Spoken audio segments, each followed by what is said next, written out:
A strong and independent woman is something to behold.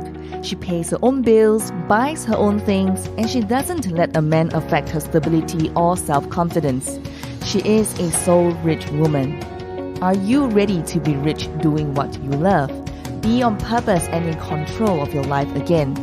At For Women Who Love the F Word podcast, we will be openly talking about getting more clients online, getting recognition as the leader and female entrepreneur, and also the F word, being fabulous, having freedom, and financial independence.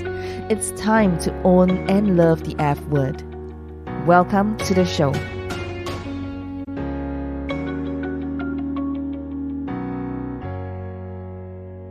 Hey beautiful, today we have a really special guest. Her name is Sheryl Sandberg. She is the COO of Facebook, which means she oversees Facebook's business operations, specifically helping Facebook scale its operations and expand its global footprint. She is also the founder of Lean In. This is a global movement, a global community group where Sheryl founded to support women striving to reach their ambitions.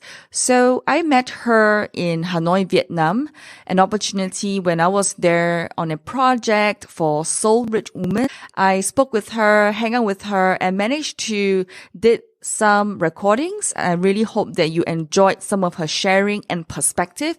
In this perspective, or we call this recording, she shared a lot about how she coped with her life, balance her life, do the work that she's doing now. And I really hope that this really inspire you to do more as well. For women who love the F word. All over the world, most companies, most countries, local government, everything's run mostly by men. And that means that women's voices are not equally heard at all of the tables where decisions are made. And I think it would be a better world if we were using the full talents of our population and half the leadership roles went to women. This exists pretty deeply in our culture. And I think people from outside the United States are always a little surprised that it's in the United States too, but it is. To share one stat with you, in the United States, women have 5% of the top CEO jobs, and here in Vietnam, you have almost 7%. Vietnam is actually, on that metric, one of the 2 highest in the whole world, which is fantastic, but it's also 7%. And so, culturally, there are huge differences between the United States and Vietnam and all different countries. But all over the world, no matter what the other cultural differences are, one thing is true, which is that men are encouraged to lead and women are encouraged to give to others. So, men only men here. Raise your hand if you were called bossy as a little boy. Okay, women, raise your hand if you were called bossy as a little girl. That's the issue. And so the idea is we need to encourage women to be ambitious. And the world is not going to do it for us. We are going to have to do it ourselves. And so the way to do that are peer support. There's a lot of data that says that peers, people your own age, can be as good as mentors as anyone else. And so our idea, when we published the book and I started my foundation, was to get women into local chapters, local circles, so they could explicitly be ambitious. They could have a place to say, I'm going to dream big, I'm not going to be afraid, and I'm going to go for whatever I want. We hoped for 1,000 circles. That was our goal. We now have 34,000 registered, but you guys weren't even registered. So we know that there's a lot more out there, which is so exciting, because this was my dream all along, was to have amazing women like you, and like all the women here, and all the men who are here to be part of this, really working towards equality for women, which is just incredible. Yes, absolutely. Thank you, Sheryl. So what do you think is the most important objectives of having circles? And we have been having circles for the last 5 years, and what are the impacts that you have seen over the years? So what we know about circles is that they're very empowering to the people who are in it. 2/3 of the women who join a circle will take on a new opportunity because of the encouragement of their circle. 70% of the women who join the circle will go on to do things they weren't otherwise going to do. And so it happens because the circles get together every month and support each other and encourage each other. And I know everyone has really busy lives, right? You have long hours at work, you have your friends, some of you have children. The question is, where do you carve out that time as a woman to think about what you want to do? It's very hard to do, and that's why the circles are working. Lean has been there for 5 years, and what is gonna be the next step after the 5 years anniversary? So the goal of Lean In was to take it way beyond the United States, way beyond me, and make it about all the women. And so I hope the next 5 years are the times for all of you to take on leadership roles, reach for the next step, get the promotion you want, have children and you want, and know that if you choose to, you can be a mother and a great, great, great professional, and see this continue to grow all over the world. We, in some ways, we've made a lot of progress, right?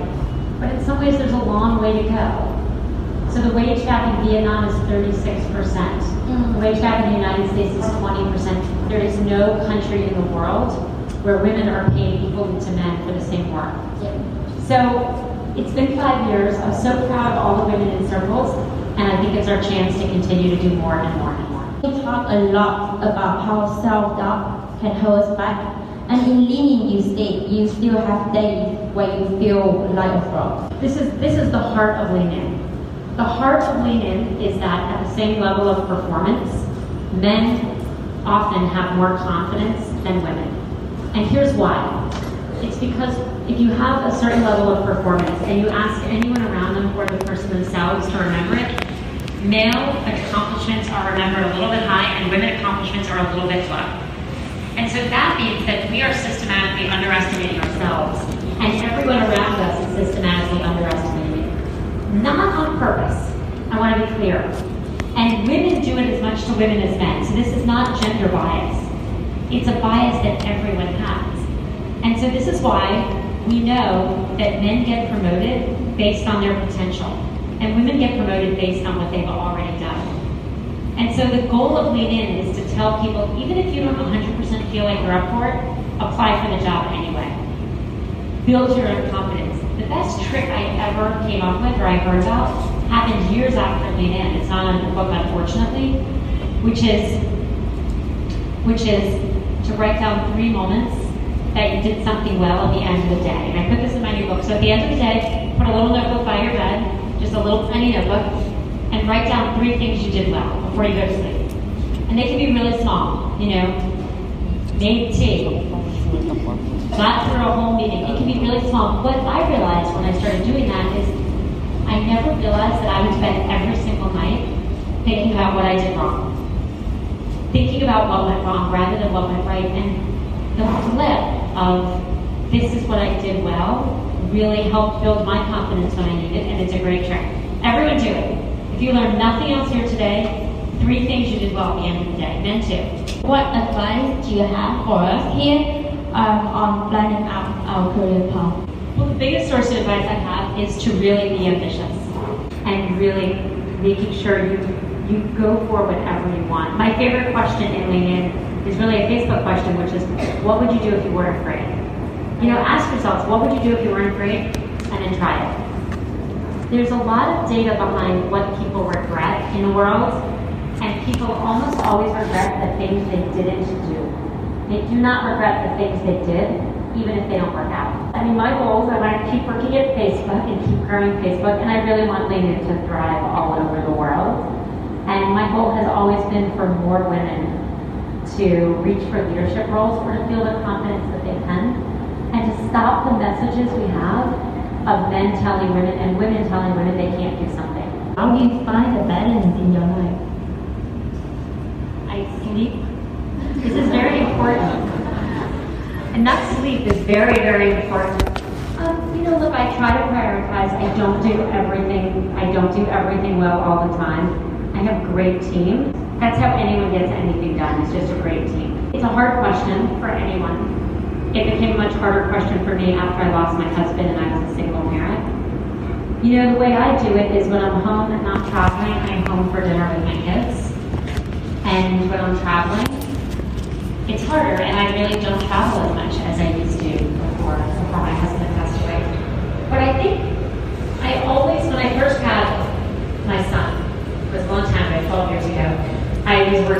Google then, and I always was in the office from 7 to 7. Those are my hours, 7 to 7.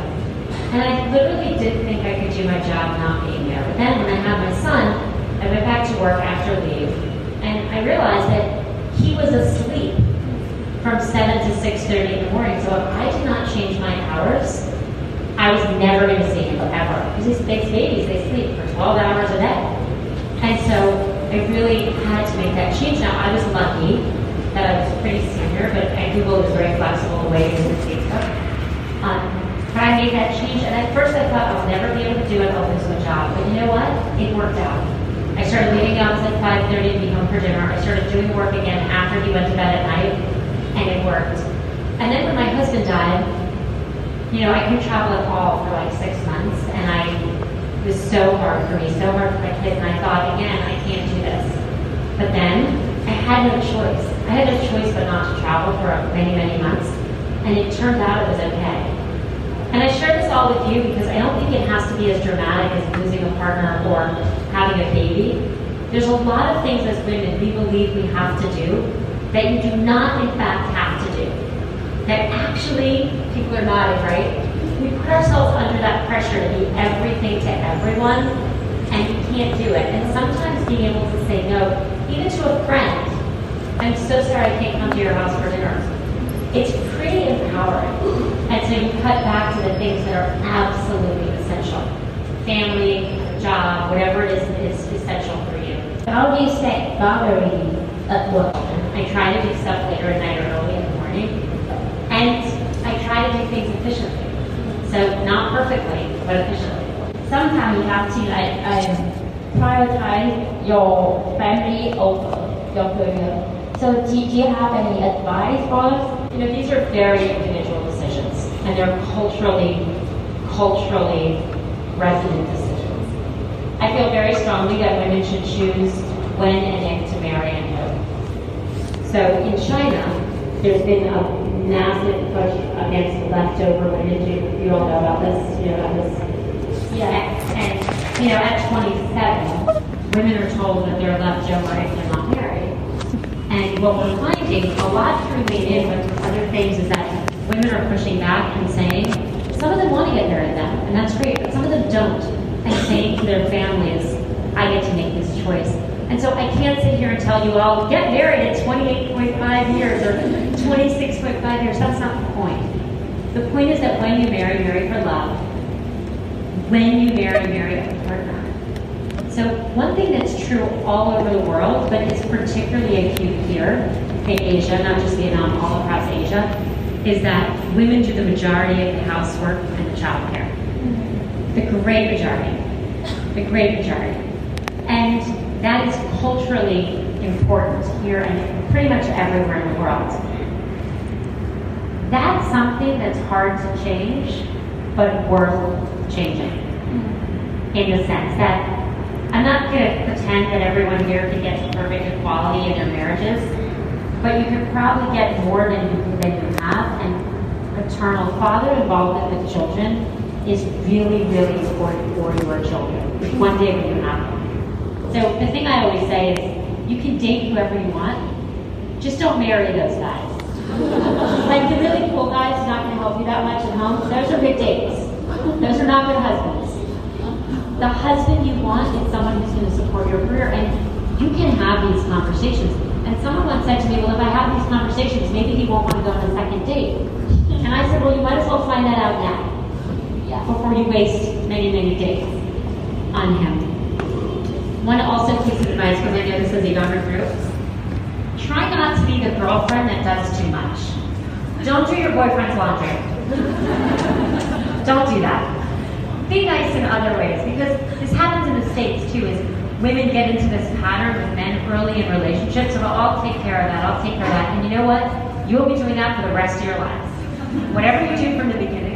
I grew up in a very traditional household. My father worked, my mother worked inside the home, my mother cooked dinner every night, my father didn't know how to turn on the stove. But the one thing he did was he vacuumed after dinner. That was his job, and he had that job from the very beginning. So when I was getting married, my mom told me, be careful of what you do in the beginning, because it's going to stick. Don't, I know you just got married. You're going to go on honeymoon. Don't come back and start ironing. Only what ironing you want to do for the rest of your life. And one thing I want to share for the men here and for the women who are going to talk to men here is really important is that it's really good for your children. So at any income level, in any country, children whose fathers spend more time with them do better. They do better in school, they do better professionally, they are happier, they are healthier, physically healthier, and they're more attached to each other emotionally. So on any metric you care about, for men here or for the men you will one day marry, it is important for your kids. It's not a favor for you. It's about being a real partner for your children. I've also told men all over the world, if you want to do something great for your girlfriend or partner or wife, don't buy flowers, do laundry. Wash the dishes, right? Wash the dishes. It's amazing what it'll do for your relationship. So I said this on a late night TV show in the United States, and the head of FTD, which is the largest flower store in the country, sent me a bouquet about this big and wrote, "Can't you tell men to do laundry and send flowers?" Well, why did you write the book, and what has this project meant to you? So I lost my husband very suddenly 2.5 years ago, and I really didn't know what to do or how to get through it. And so I turned to my friend Adam Grant, who's a psychologist, and he started teaching me what psychology could teach about getting through tragedy. And I wrote the book because it was such a bad experience, and he helped me so much that I wanted to try to help others. My husband was an incredible man, so giving and so loving. And so I felt that if I did something good in his name, it kept his memory alive. And so the question is, when we go through something really hard, and it can be death, it could be cancer, it could be losing a job, it can be losing a parent, everyone's life is touched by something. No one is living a perfect life. Then what? And we actually get stronger for those troubles and those challenges. Now, I wouldn't want to get stronger for the challenges. If I could trade all the learning and take it back, I would. But I can't. And so recognizing the things that are different and better from what I've learned is so important. And the major lesson for me of losing my husband is one of gratitude. So I turned 48 in August. And before I lost David, I would have spent my 48th birthday being upset I was about to turn 50, right? I'd been like, oh my God, it's 2 years, I'm going to be 50, I'm getting old, my hair is gray, right? I woke up on the morning I turned 48 with the deepest and most compelling sense of gratitude that I made it. I made it. And I feel this sense of gratitude for being alive, which I completely took for granted before. And that has made my life better. And so, everyone here, celebrate your birthdays. Remember, don't make jokes about growing old. There's only two options. You either do or you don't, and growing old is a blessing. And I know this is a society where there's a lot of respect for elders, I think a lot more than in mine.